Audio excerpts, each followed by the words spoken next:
बहुत बहुत धन्यवाद कि आपने मुझे मांग संख्या 30 और 31 पर बोलने का अवसर प्रदान किया।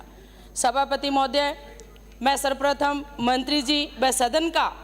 ध्यान आकर्षित करना चाहती हूं कि जिस समाज से मैं आती हूं उसके एक छोटी सी विसंगति के कारण आज मेरे नायक समाज को जो हक मिलना चाहिए वो नहीं मिल रहा है। हिंदी के अंदर हम नायक लिखते हैं और इंग्लिश वर्जन के अंदर हम NAYAK लिखते हैं, लेकिन सर विसंगति इतनी हुई कि NAYAK के आगे ए और लगा दिया, जिसके कारण सर मेरे नायक समाज का जो हक है वो मुझे और मेरे समाज को नहीं मिल रहा है। इस विषय अंतर्गत मैं बताना चाहती हूँ कि अनुसूचित जातियाँ और अनुसूचित जनजातियाँ आदेश संशोधन विधेयक 1976 के हिंदी अनुवाद में अनुसूचित जाति की जो सूची में क्रम संख्या 57 पर थोरी नायक अंकित है, वहीं अनुसूचित जन जाति की भाग संख्या 13 क्रम संख्या सूची में जो संख्या 10 पर नायक, नायकड़ा, चोली वाला नायक, छोटा नायक, नाना नायक, मोटा नायक, कापड़िया नायक, ऐसे शब्दों का सर जो प्रयोग किया गया है जो मेरे नायक समाज के मान और सम्मान को ठेस पहुंचाने वाले शब्द हैं। और इसके साथ साथ जो हमारे नायक जाति, अनुसूचित जाति और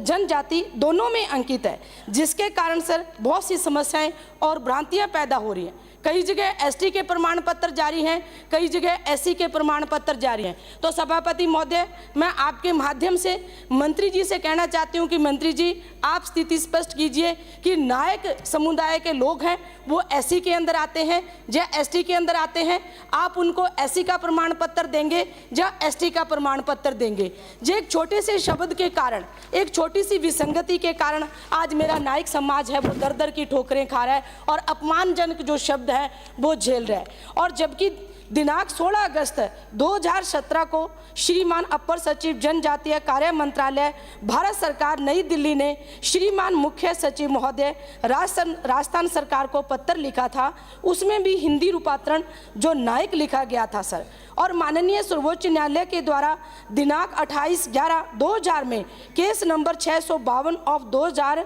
में दिए गए निर्णय के अनुसार कि जनजाति सूची में राज्य सरकार, न्यायालय या ट्रिब्यूनल या अन्य किसी अथॉरिटी को मॉडिफाई अमेंडमेंट करने की अनुमति नहीं है, आर्टिकल 342 है। अतः सभापति महोदय, मैं आपके माध्यम से मैं मंत्री जी से व सरकार से अनुरोध करती हूँ, मांग करती हूँ कि जनजाति सूची में घोषित नायक जाति को भारत के राजपत्र जो 29 नवंबर 1979 के अनुसार ई-मित्र पोर्टल पर वेबसाइट पर सही रूप से अपलोड करके जो विसंगति है इसको दूर करते हुए मेरे नायक समाज का जो हक है उसे दिया जाए। जिस तरह से आपने मीना और मीणा की विसंगति को दूर किया था, उसी प्रकार से इस विसंगति को दूर करते हुए मेरे नायक समाज को पूरा मान और सम्मान दिया जाए और ST का प्रमाण पत्र जारी किया जाए। और इसके साथ साथ सभापति महोदय, मैं मंत्री जी से मांग करती हूँ कि सर पालनहार योजना एक बहुत अच्छी योजना है, जिसके अंदर किसी बच्चे का पिता एक्सपायर हो जाता है तो उसको इस योजना का लाभ दिया जाता है,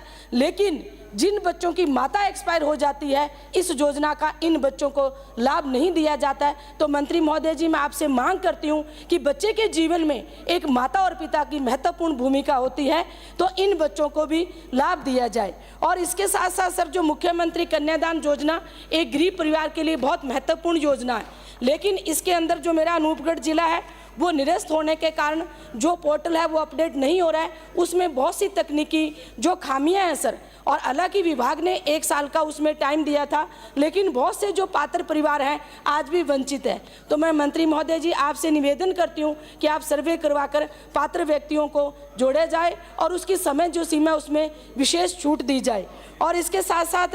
मैं सभापति महोदय जी आपके माध्यम से मंत्री जी से मैं निवेदन करती हूँ कि पालनहार योजना में जो प्रति छात्र हम 1500 रुपये देते हैं सर, उसके स्थान पर आप 2500 रुपये दीजिए, ताकि इस महंगाई के अंदर एक बच्चे का जो अध्ययन का कार्य है उसका जो पालन पोषण है वो अच्छी तरह से हो सके। और सर जिस विधानसभा से मैं आती हूँ, मेरे विधानसभा क्षेत्र के अंदर अनूपगढ़, रावड़ा, नई मंडी, गड़साना 365 हेड, जहाँ सर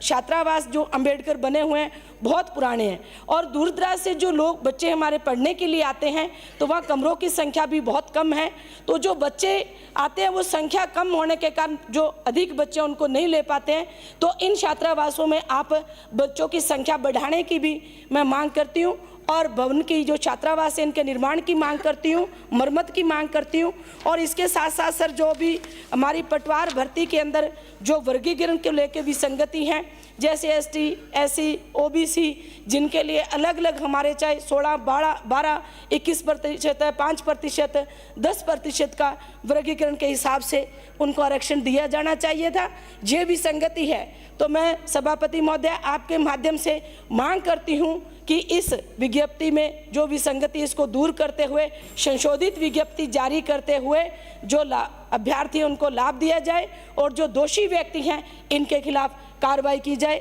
सभापति महोदय, मुझे आपने बोलने का मौका दिया। इन्हीं शब्दों के साथ आपको बहुत बहुत धन्यवाद। जय हिंद, जय भारत, जय भीम। श्री